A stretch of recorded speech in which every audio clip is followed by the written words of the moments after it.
Sampai jumpa kembali sahabat bersama kami di channel Ade Petani Indonesia.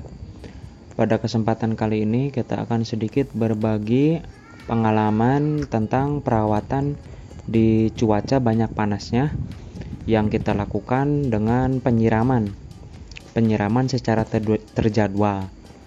Nah, kami sendiri jika cuaca dalam 1 minggu tidak ada hujan, kami biasa menyiram itu 1 minggu itu sebanyak 2 kali, atau yang bagus itu 2 hari sekali.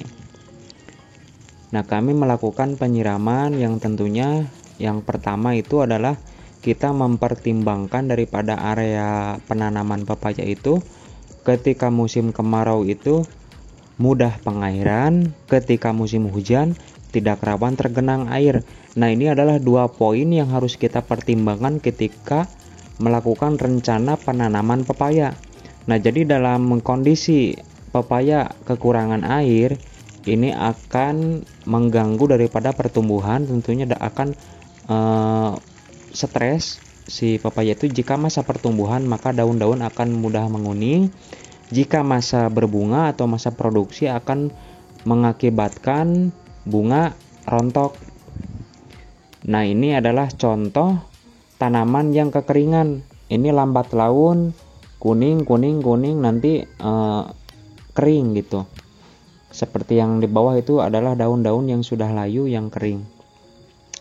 Nah, ini adalah indikasi kekeringan. Nah, bila mana pengairan sulit, minimal Anda berikan pelembab di sekitar media pepaya supaya pertumbuhan itu tetap optimal meskipun pengairan itu terkendala ataupun pengairan itu terbatas.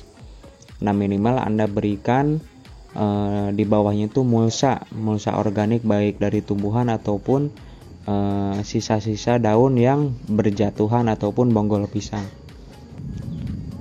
Nah, jadi ini adalah poin yang harus kita pertimbangkan dalam menanam pepaya. Jadi untuk masalah air ini cukup penting. Meskipun memang dalam tubuh tanaman pepaya itu mengandung air, itu sebagai cadangan bila mana musim kemarau. Memang ketika tanaman pepaya memasuki masa kemarau, ketika sudah besar dia bisa toleransi selama 1 bulan kurang lebih dengan cadangan air yang ada pada tubuhnya. Tapi dari sisi lain, jika terlalu kekurangan air itu akan mempengaruhi daripada produksi buah. Jadi dia berfokus kepada mempertahankan imunitas tubuh supaya tetap baik, sehingga akan menjeda ataupun menghentikan proses produksi. Sebaliknya, jika kita tunjang pengairannya, pupuknya gitu, dia akan tetap berbuah meski berbuahnya tidak sehebat ataupun sebagus pada curah hujan yang normal. Nah, jadi poin ini memang harus kita pertimbangkan. Jadi daripada pengairan, drainase air, ini hal-hal poin-poin yang memang terkadang kita menyepelekan atau melupakannya sehingga banyak kekurangan di kemudian hari. Nah, ini tanaman kami kurang lebih berumur sekarang itu 25 hari setelah tanam. Insya Allah 30 atau 40 hari ke depan sudah masa berbunga atau belajar berbunga pertama.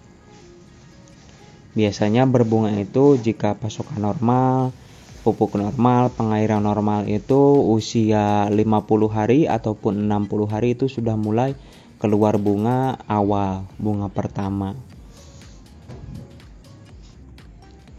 Nah, untuk penyiraman juga tekniknya, Anda siram itu daripada media buladan ujung daun.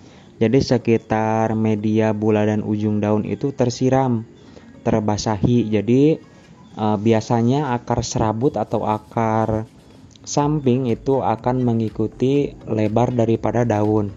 Jadi supaya semua sekeliling akar itu basah, jadinya pertumbuhannya nanti akan lebih bagus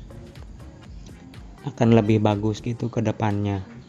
Nah, jadi mungkin ini informasi sederhana kami tentang perawatan di musim kemarau. Pastikan pengairan itu dapat terjamin, minimal 3 hari sekali ataupun 1 minggu sekali, dengan catatan media bawah itu kita kasih pelembab. Nah, mungkin sekian informasi yang dapat kami berikan. Sampai jumpa kembali di video selanjutnya.